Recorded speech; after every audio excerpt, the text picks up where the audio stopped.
started out like any other day. Some broad trying to hire me to look into her father's business. Well, as it turns out, her pops is the big cheddar in this town. And by cheddar, I'm talking sharp, you dig? You know, as in he stabs people with sharp things on account of he's the head of the mob. You see, I wasn't none but a Twinkie on the treadmill. She had actually hired some goon a few nights before to poison her father. Then I come snooping around, everyone thinks it's just a coincidence. What a bitch. Can't even trust your own daughter these days.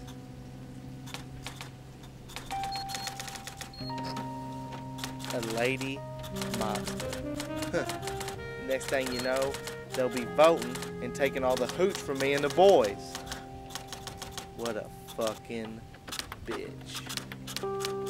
She's running this town, and I can't even afford a typewriter whose A don't fucking stick. That's alright, you see.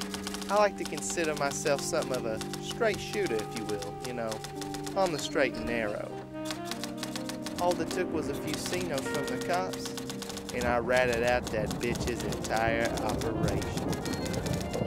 Hell, with the extra money, I can finally get this fucking typewriter fixed. This is Doogie Howser signing off, as in closing down shop, as in pulling the curtain, as in turning off the light, as in calming the sand, as in the end, as in stop typing now. Just watch the fucking credits. Okay?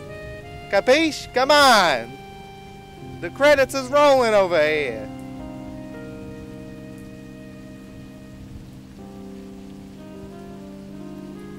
Hey, you in the back not watching the credits. Why? Would you got something better to do? Your phone more important? Yeah, I know what a phone is. It don't matter. It's the 20s. We had stuff like that. It was just wires. Asshole.